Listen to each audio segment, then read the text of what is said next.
Bismillah və salatu və selamu ala Rasulillah, əmmə bə'd. İstəyərdim ki, Ramazan ayı Quran ayıdır, çoxlu Quran oxumaq ayıdır. Bugünkü dərsimizdə də Quran-ı Kərimin fəzilətindən danışmaq istəyərdim. Quran oxumağın, Quran əzbərləməyin fəzilətindən danışmaq istəyərdim. Çünki Ramazan ayı elə aydır ki, o ayda həm Quran-ı Kərim nazil olub, həm Ramazan ayı Quran ayıdır, həm sələflər də Ramazan ayı gələndə digər işlərini tərk edib, Quran oxumaqla vaxtlarını keçirərdilər, Quranla günlərini keçirərdilər. Quran-ı Kərim də Allahın kəlamıdır, endirilən ən gözəl kəlamdır və qiyamətə qədər də qorunan kitabdır. Necə ki, Allah subhanahu wa ta'ala Quran-ı Kərimdə deyir ki, biz deyir bu zikri nazil etdik, yəni Quranı və yaxud da Quranı və sünnəni və onu da qiyamətə qədər qoruyacaq.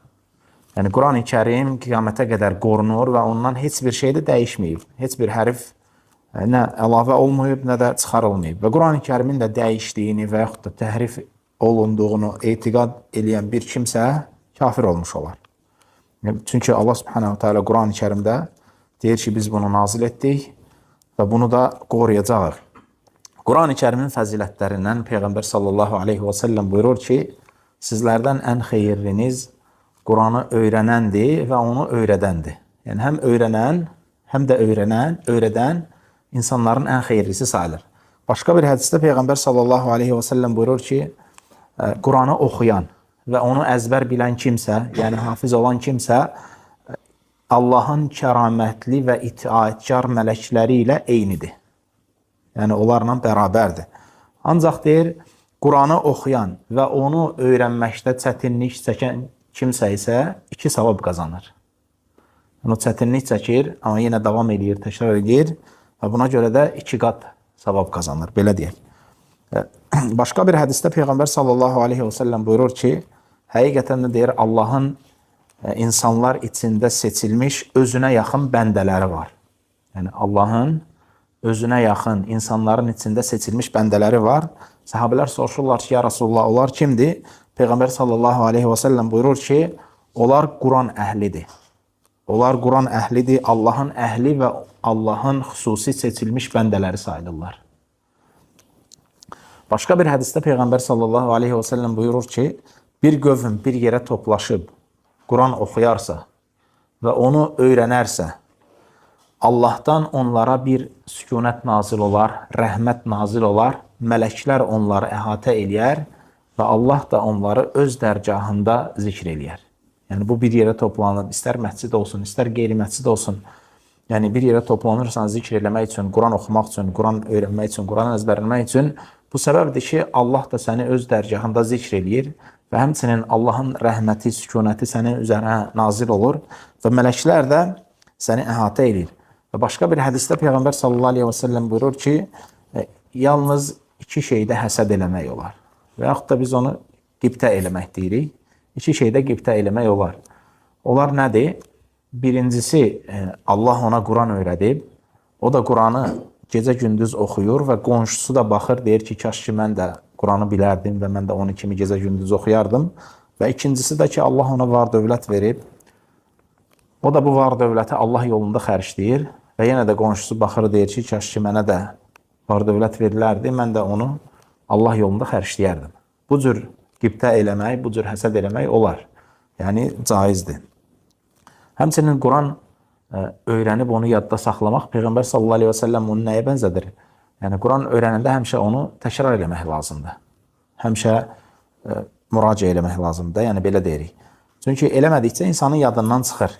Məsələn, baxırsan, bir cüz əzbərləmirsən, bir müddət onu təkrar eləmirsən, yaddan çıxır. Peyğəmbər sallallahu aleyhi və səlləm dəvəyə bənzədir də, deyir, dəvə kimidir? Bağlayarsansa, tutarsansa yanında qalar, buraxarsansa qaçıb gedər. Yəni, Quran da elədir, təkrarlayırsansa yadda qalır. Təkrarlamırsansa yaddan çıxıb gedir. Sən görürsən, bəzi yerlərə əzbərləmirsən, nə vaxtsa Quran-ı Kərimdən, amma indi sanki yəni, yeni bir surə kimi oxuyursan. Yəni, təkrarlamadığına görə yaddan çıxıb gedir. Başqa hədisdə Peyğəmbər sallallahu aleyhi və səlləm buyurur ki, deyir, Quran şəfaət edəndir və şəfaəti qəbul olunandır. Və şikayət edəndir və şikayəti təsdiq olunandır. Kim Quranı qarşısına qoyarsa, ona əməl eləyərsə, Quran da onu cənnətə aparar. Və kim də Quranı arxasına qoyarsa və ondan üz çevirərsə, onu cəhənnəm aparar. Və başqa bir hədisdə Peyğəmbər sallallahu aleyhi və səlləm buyurur ki, Bəqərə və Ali İmran surələrini öyrənin. Həqiqətən də onlar iki nur saçan surədir.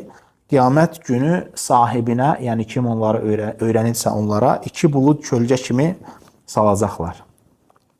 Və qiyamət günü də bilirik ki, dəhşətli bir gündür də. Yəni Allah Subhanahu Teala Quran-ı Kərimdə buyurur ki, "Yevmen yec'alul vuldana şiba." Hətta yəni körpə uşaqların belə həmin günün dəhşətindən saçları ağaracaq.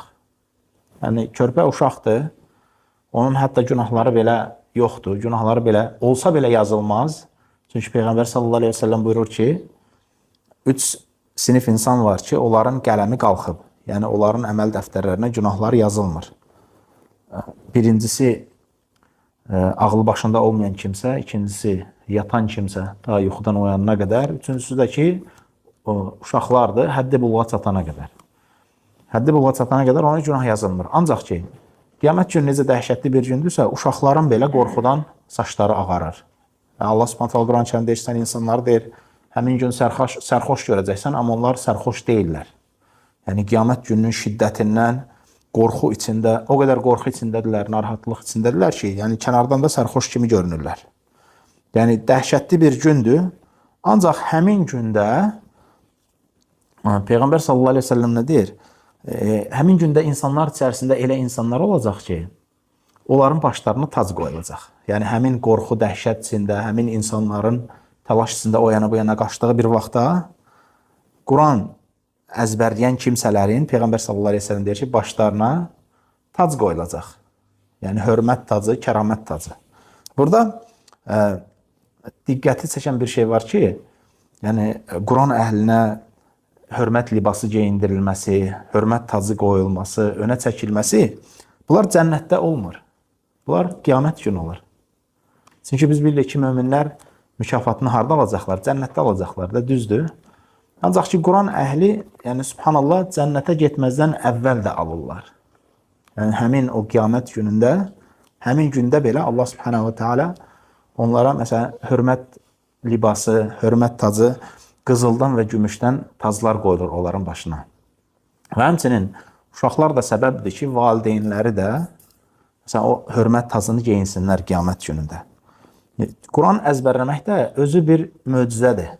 Çünki yəni baxırıq ki, insanlar məsələn ərəbcə bilmirlər, bir söz belə bilmirlər, bir cümlə belə bilmirlər, ancaq ki, Quran-ı Kərimi əzbər bilirlər. Və hər yaşda da əzbərləyənlər olur. Uşaq yaşda olsun, nə bilim, orta yaşda olsun, yaşlı adam olsun.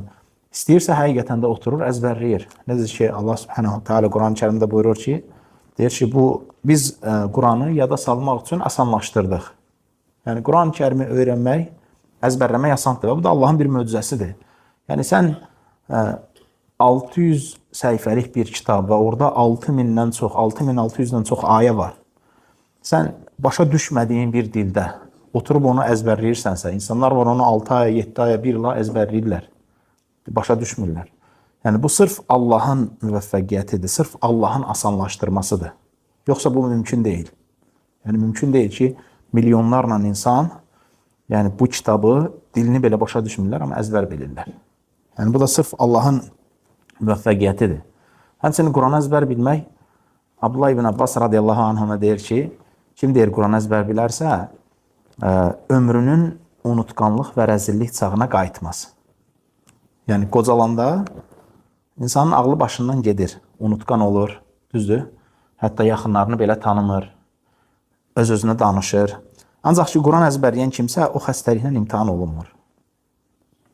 Yəni, ömrünün həmin çağınla, ağlının başdan getməsinlə və s. imtihan olunmur. Və bu da Allahın bir lütfüdür. Və Peyğəmbər sallallahu aleyhi və səlləm buyurur ki, deyir, qiyamət günü Quran onu əzbərləyən kimsənin yanına solğun, yəni yorğun, solğun bir kişi halında gələcək.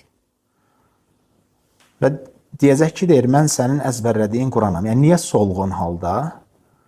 Çünki insan Quran əzbərləyəndə əziyyət çəkir. Yorulur. Məsələn, gecə durursan, yorulursan Quran əzbərləmək üçün. Və həmin halda da Quran sənə qiyamət günü gələcək və gəlib sənə şəfaətçi olacaq. və əl çəkməyəcək ki, o vaxta qədər ki, sənə hörmət tacı qoyulur. Və deyir ki, ya Rab, daha çoxunu ver. Hörmət libası geyindirilir. Və deyir, ya Rab, daha çoxunu ver. Və ona deyilir ki, deyir, dünyada necə Quran oxuyurdunsa, indi də oxu və əzbər bildiyin hər bir ayəyə görə bir dərəcə qalxırsan. Yəni, sən təsəvvür elə, cənnətdə 6000-dən çox dərəcədən daha çox qalxa bilərsən. Cənnət dərəcələrinin sayını da Allahu aləm, yəni, düzdür, bir hədisdə gəlir ki, məsələdə ixtilaf olsa da bəzi alimlərə görə cənnət dərəcələrinin sayı 100-dür. Bəzi alimlərə görə də cənnət dərəcələrinin sayı Quran ayələrinin sayından çoxdur və haqqa daha yaxın olan görüş də budur. Bu da İbn-i Qayyim rəhməhullahın da və başqa çox alimlərin də görüşü budur. Başqa hədisdə Peyğəmbər sallallahu aleyhi və səlləm deyir ki, cənnətdə 100 dərəcə var ki, Allah onu mücahidlər üçün hazırlayıb. Amma bu o demək deyil ki, 100 dərəcə ilə bitib. Yəni, başqa dərəcələri də var. Necə ki, bilirik ki, məsələn, Peyğəmbər sallallahu aleyhi və səlləm buyurur ki, Allahın 99 adı var, kim onları sayarsa cənnətə girər. O demək deyil ki, 99-dan çox deyil. 99-dan daha çoxları da var. Ancaq ki, hədisdə zikr olunan 99-dur. Eyni ilə də cənnət dərəcələrinin sayı bu hədisdə zikr olunan, onlar da mücahidlər üçün hazırlanıb 100 dərəcədir. Ancaq o demək deyil ki, o 100 dərəcə ilə də bitib. Və cənnət dərəcələrinin sayı da bundan daha çoxdur. Quran ayələrinin sayından daha çoxdur. Hədisə görə ki, Peyğəmbər sallallahu aleyhi ve sellem buyurur ki, yəni əzbər bildiyin hər ayəyə görə cənnətdə bir dərəcə qalxırsan. Yəni sən təsəvvür elə 6000-dən çox ayəni əzbər bilirsən və 6000 dərəcədən daha çox qalxırsan. Və bu da Allahın lütfüdür. Həmçinin dünyada oxuduğun hər hərfə görə bir savab qazanırsan. O bir savab da 10-a vurulur. Yəni hər hərfə görə 10 savab qazanırsan. Necə ki, Peyğəmbər sallallahu aleyhi ve sellem buyurur ki, deyir, Quran oxuyan hər kəs hər bir hərfə görə bir yaxşılıq qazanır və o yaxşılıq da 10 savaba bərabərdir. Məsələn, təsəvvür elə, Ayət-əl Kursi oxuyursan, məsələn, istər əzbərdən, istər Qurandan, məsələn, Ayət-əl Kursidə 200 dənə hərf var, düzdür? Məsələn, hər dəfə Ayət-əl Kursi oxuyanda 2000 dənə savab qazanırsan. Yəni, 10 dəfə oxusan, 20.000 savabdır. Ən azından hər namazdan sonra oxuyursan. Məsələn, Peyğəmbər sallallahu aleyhi ve sellem buyurur ki, kim deyir, hər namazdan sonra Ayət-əl Kursini oxuyarsa, onunla cənnət arasında yalnız ölüm dayanır. Yəni, Ayət-əl Kursini hər vacib namazdan sonra oxumaq cənnətə girməyin səbəblərindəndir ki, onunla cənnət arasında yalnız ölüm dayanır. Və bu Ayət-əl Kursini sən hər dəfə oxuyanda, yəni 2000 savab qazanırsan. Çünki 200 hərfdir və hər hərfi də 10 savabdır. Və bu hər hərfə görə 10 savab da fərqi yoxdur. İstəyirsən mushafdan oxu, yəni kitabdan oxu və istəyirsən əzbərdəndir. Yenə eyni savabdır. Və yaxud da istəyirsən Quranı dinlə. Yenə də hər hərfə görə 10 savab qazanırsan. Və başqa bir hədisdə Peyğəmbər sallallahu aleyhi və səlləm buyurur ki, Quranın fəzilətlərindən deyir ki, kim Kəf surəsindən 10 ayə əzbərləyərsə, Dəccalın fitnəsindən qorunmuş olar. Başqa hədisdə Peyğəmbər sallallahu aleyhi və səlləm buyurur ki, Mulk surəsi qəbr əzabından xilas olmağa səbəbdir. Yəni, Mulk surəsi kim hər gün bir dəfə Mulk surəsini oxuyarsa, qəbr əzabından qurtulmağa səbəbdir. Yəni, Mulk surəsini nə vaxt oxuyursan, gün ərzində nə vaxt istəsən oxuya bilərsən. Hədisin hökmünə girmək üçün istəyir. Zöhrdə də oxuya bilərsən, əsrdə də, səhər də oxuya bilərsən, axşam da. Ən əfzəl vaxtı axşam oxumaqdır, təbii ki. Yəni, yatana yaxın oxumaq daha əfzəldir. Və yaxud işadan sonra, və yaxud məğribdən sonra oxumaq daha əfzəldir. Ancaq ki, gün ortadan sonra da oxusan, və yaxud da səhər də oxusan, fərqi yoxdur. Hədisə girmiş olursan. Yəni, gündə bir dəfə oxuyursansa, kim Mulk surəsini oxuyursa, yəni bu hədisə girmiş olursan. Həmçinin başqa hədisdə Peyğəmbər sallallahu aleyhi və səlləm buyurur ki, deyir, əzbərində Qurandan heç nə olmayan kimsə xaraba qalmış ev kimidir.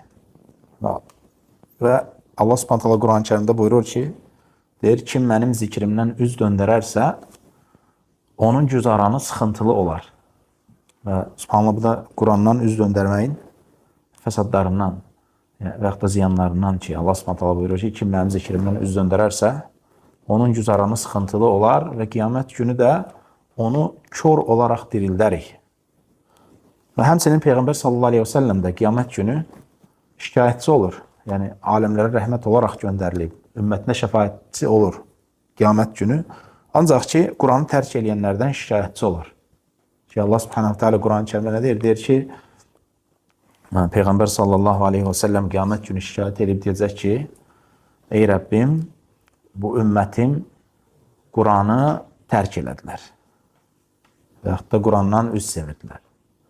Yəni, Peyğəmbər sallallahu aleyhi və səlləm baxmayaraq ki, aləmlərə rəhmət olaraq göndərilib, ancaq ki, Qurandan üz çevirənlərə qarşı, yəni Allaha şikayət edir. Başqa hədisdə Peyğəmbər sallallahu aleyhi və səlləm buyurur ki, mələklər qanadlarını Quran hafizləri üçün sərərlər. Yəni onların etdiklərindən razı qaldıqları üçün. Və Ramazana da dediyimiz kimi sayılı günlər qalır. Bu günlərdə də yəni bir fürsətdir. Şeytanlar bağlanır. İstər-istəməz insanın imanı qalxır. Oruclu olursan, ibadətdə olursan. Ramazanda olunan əməllərin savabı da daha çoxdur. Məsələn, adi günlərdə Quran oxuyursan, məsələn, bir hərfə 10 savab qazanırsansa, Ramazanda bu savablar qat-qat çoxdur. Yəni, bu da bir fürsətdir ki, insan, müsəlman Qurana qayıtsın, Quran öyrənsin, Quran oxusun.